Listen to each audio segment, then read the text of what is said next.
Halo Sobat Santuy, gimana kabarnya?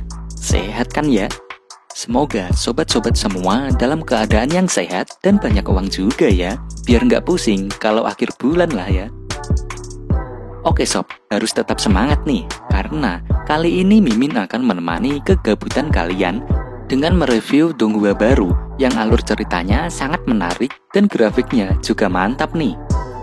Donghua ini berjudul Tomb of Fallen Gods, di mana mengisahkan seorang pria yang masih hidup meskipun nih udah terkubur selama 10.000 tahun. Nah, apakah ia bereinkarnasi dan bagaimanakah kisah orang itu yang harus menyesuaikan kehidupannya dengan zamannya yang sekarang ini? Oke sob, seperti biasa, sebelum menonton, cari posisi paling enak, siapkan cemilan, longgarkan celana dalam, dan langsung saja gas oi!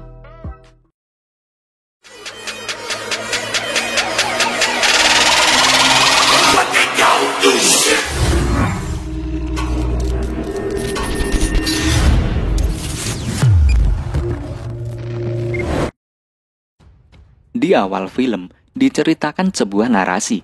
Namun sayangnya nih, narasinya nggak ada subtitlenya nih. Jadi ya Mimin nggak bisa paham apa yang dibicarakan. Maklumlah, bahasa Inggris saja Mimin pusing, apalagi ini nih. Kalau dilihat dari videonya sob, menampilkan seorang pria yang membopong pria lainnya. Pria itu sepertinya melakukan sebuah ritual khusus yang melibatkan para dewa dan iblis-iblis. Dan jika dilihat-lihat nih, baju serta muka dari orang yang dibopong mirip dengan pria yang membopongnya. Ia pun memulai ritualnya dan mulai mengucapkan mantra-mantra. Terlintas juga ucapan reinkarnasi. Mungkinkah orang yang masih hidup itu adalah reinkarnasi dari orang yang sudah mati? Kemudian para dewa dan iblis saling bermunculan dan seakan-akan mereka malah menyatu nih. Lalu orang itu tiba-tiba menghilang begitu saja. Kemudian diperlihatkan seekor naga yang lucu dan gemoy yang sedang berlarian. Ternyata naga itu sedang dikejar oleh dua orang pria. Rupanya mereka ingin menangkap naga itu untuk dijual, dikarenakan hewan seperti itu yang sangat langka untuk dapat dijumpai. Kemungkinan memiliki harga yang sangat mahal. Dan ketika sampai di tepi jurang, naga itu pun tersudutkan. Hal itu menyebabkan ia kepleset dan akhirnya pun jatuh ke bawah. Namun nih, naga itu tak terjatuh sampai bawah, dikarenakan tempat itu seperti ada pelindungnya yang membuat tak seorang pun dapat pergi ke tempat itu. Tak lama kemudian, terjadilah gerhana matahari total yang membuat dua pria itu lari ketakutan.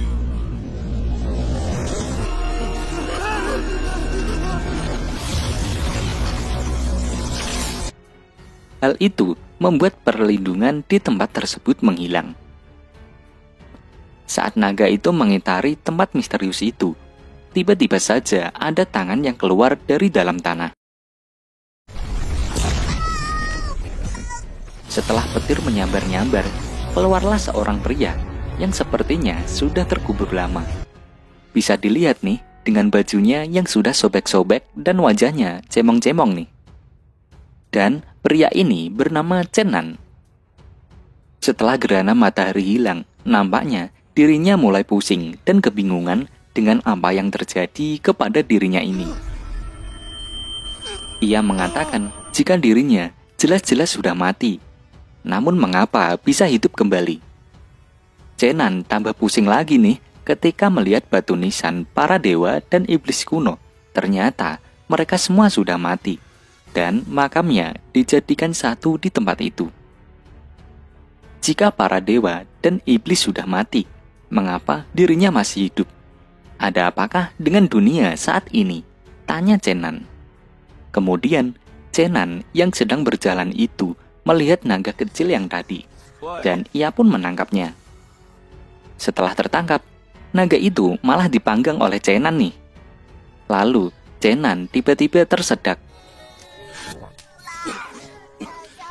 Ternyata itu adalah kelakuan dari naga kecil itu. Sesaat setelah itu, naga itu pun dapat berbicara dengan Chenan. Ternyata, siapapun yang menelan air mata naga itu, maka mereka akan bisa mengerti bahasa dari naga itu. Naga itu menangis, memohon ampunan agar Chenan melepaskannya. Chenan mengatakan, jika naga itu mau memberikan informasi tentang dunia saat ini, maka Chenan akan melepaskannya. Naga itu pun menjawab semua pertanyaan Chenan. Dan dari penjelasan naga itu, Chenan pun menyadari bahwa dirinya sudah terkubur selama 10.000 tahun. Wah, bayangin tuh, 10.000 tahun. Badannya masih utuh, hidup lagi pula. Apakah Chenan ini bereinkarnasi?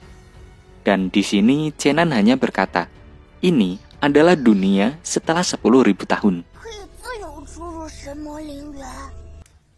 10000年了，这历史就是万年后。 Kemudian, naga itu mengenalkan dirinya jika ia bernama Dongdong.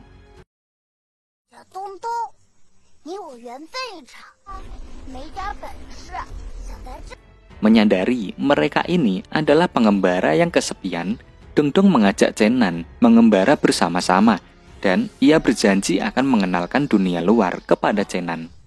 Chenan pun setuju dengan ucapan Dongdong itu.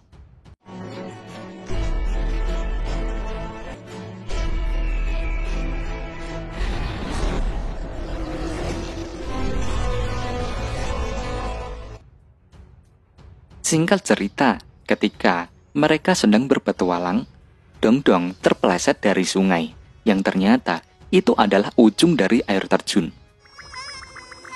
Untung saja, Chenan mampu menahan beratnya si Dongdong ini. Dan gak jadi untung lah, karena mereka berdua malah tercebur bersama di air terjun itu. Namun ternyata nih, di bawah air terjun itu ada seorang wanita yang seksoi yang sedang mandi nih. Mereka pun tenggelam bersama. Namun rezekinya si Chenan, ia tak sengaja menyenggol semangka super dari wanita itu. Wah, rezeki nomplok nih ya.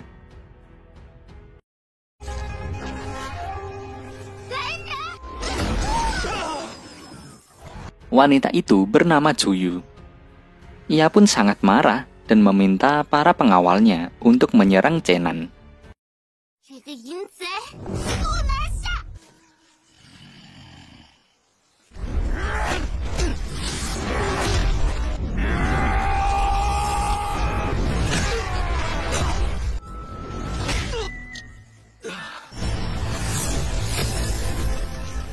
Pengawal yang bernama Yuxia mengeluarkan gelembung-gelembung yang bisa membekukan seseorang jika ia menyentuhnya. Nasib tragis yang diterima Dongdong. Ia menyentuhnya sehingga Dongdong pun membeku. Namun nampaknya Juyu malah menyukai keimutan dari Dongdong. Chenan yang mampu menghindari semua gelembung itu, ia pun mengarahkan pada pengawal pria yang bernama Huajian.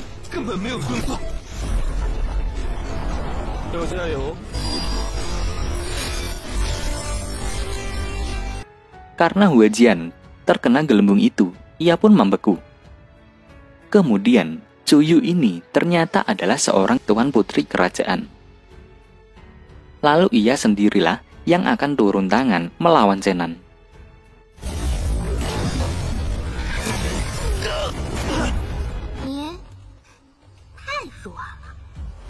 Dan akhirnya nih, Chenan pun mampu ditangkap, bahkan diikat seperti orang-orangan sawah. Wah, nampaknya Chenan ini belum memiliki kekuatan yang OP nih sob. Malah jadi bully-bulian Juyu dan pengawalnya. Semakin menarik nih ceritanya. Chenan yang sudah tersadar dari pingsannya, ia melihat Huajian yang masih bersin-bersin akibat terkena gelembung Yuxia. Nampaknya mereka sedang memecahkan kerumitan dari sebuah peta. Dan Chenan yang melihat peta itu, ia pun menyadari bahwa mereka sedang mencari teratai peri api. Sepertinya mereka tak bisa memecahkan permasalahan pada peta itu, dikarenakan ada beberapa huruf asing yang mereka tak mengerti. Lalu, Juyu yang menggendong Dongdong keluar dari tendanya. Ia menyadari jika Chenan sudah siuman, namun Chenan pura-pura masih pingsan. Mencium daging panggang yang dimakan Dongdong, ia sepertinya sangat kelaparan nih. Cuyu pun mengatakan jika ia akan mengoyak-ngoyak tubuh Chenan dan bahkan akan mengulitinya. Sontaklah hal itu membuat Chenan terkejut dan berteriak. Lalu ia pun mengenalkan dirinya dan menjelaskan semuanya bahwa dirinya bukanlah orang mesum. Semua itu hanya kesalahpahaman. Chenan mengatakan jika naga kecil yang Cuyu gendong itu bisa bersaksi atas perkataan Chenan. Namun saat ditanyai Cuyu, Dongdong hanya terdiam bahkan tak mau menganggukkan kepalanya. Dan hal itu pun membuat Chenan sangat kesal nih dengan Dongdong, sehingga ia ngata-ngatai Dongdong. Jelas saja, Cuyu yang menyukai keimutan Dongdong, ia pun memarahi Chenan yang bersikap kasar pada naga kecilnya. Cuyu menakut-nakuti Chenan jika dirinya akan tetap membiarkan Chenan hidup untuk ditusuknya setiap hari sampai kehabisan darah. Kemudian, Cuyu ternyata benar-benar melemparkan pisaunya itu.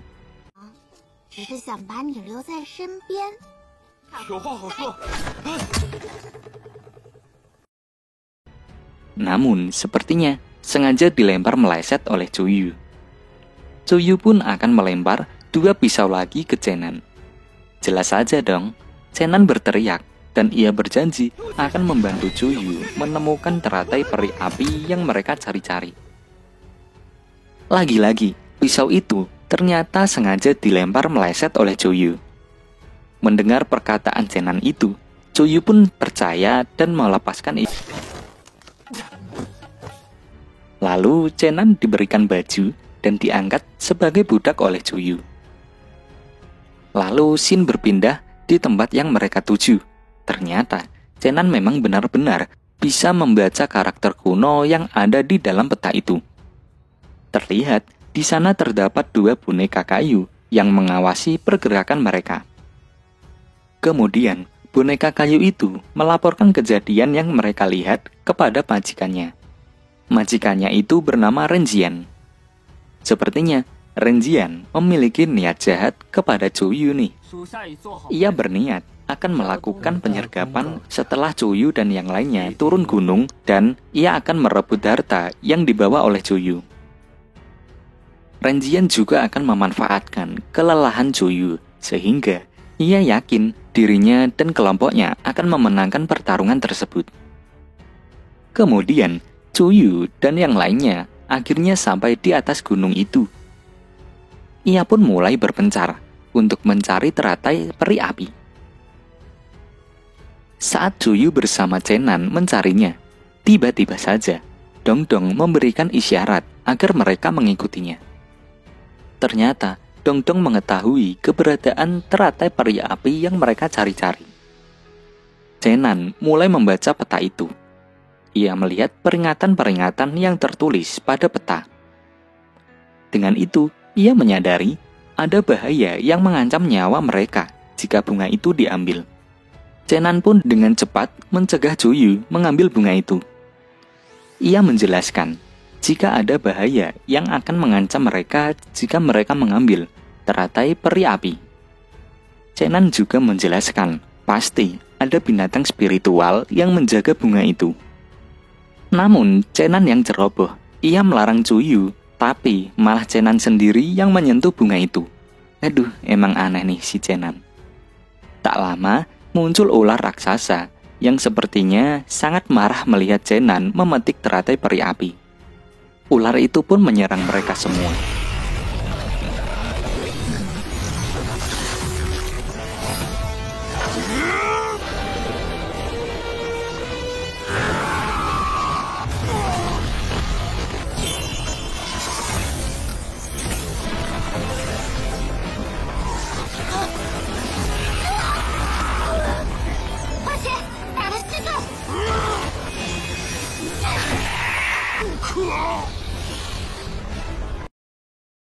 Serangan demi serangan dilayangkan kepada ular itu. Namun, kekuatan mereka tak mampu mengimbanginya. Sedangkan di sisi lain, Zenan hanya menonton mereka semua bertarung.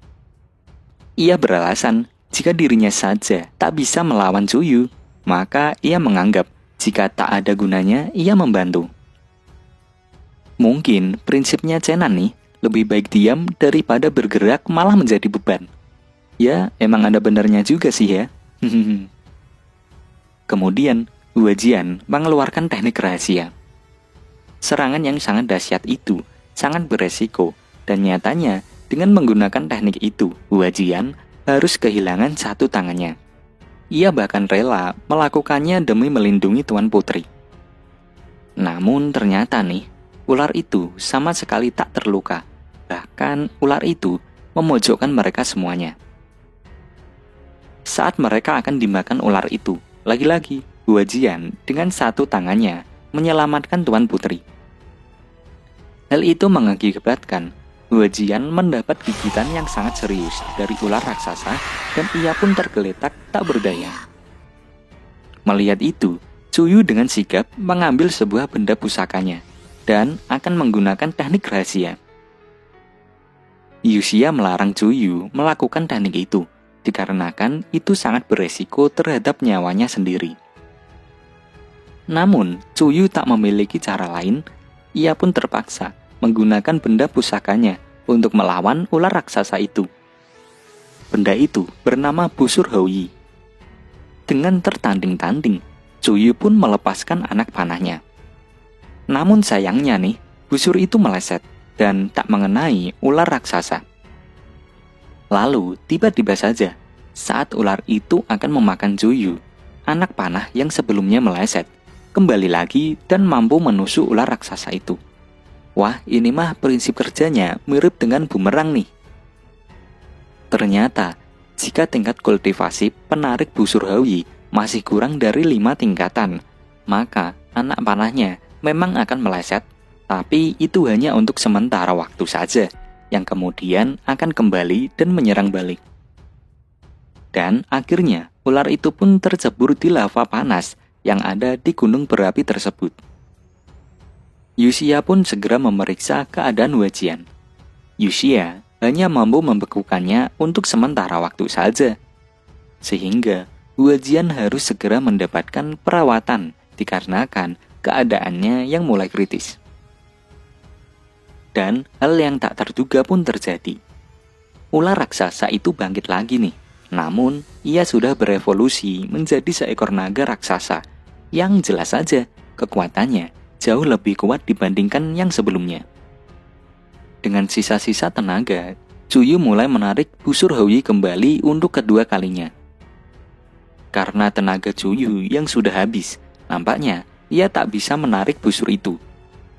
Namun secara tiba-tiba, datanglah Zenan yang membantu menarik busur Houyi. Wah. Dan film pun berakhir.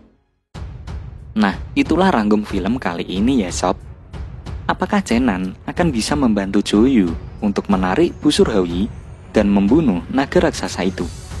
Ya, mengingat sebelumnya Zenan hanya seorang pria dengan tingkat kultivasi yang rendah, jauh di bawah Cuyu. Tapi namanya juga film, tak ada yang tak mungkin. Semua itu tergantung sutradaranya, betul gak sob? Nah, tapi nih terlepas dari itu semua, Donghua yang baru rilis ini sangat menarik nih untuk kita tonton. Maka dari itu, nantikan kelanjutan ceritanya ya sob. Sekian dari Mimin dan sampai jumpa. Bye-bye.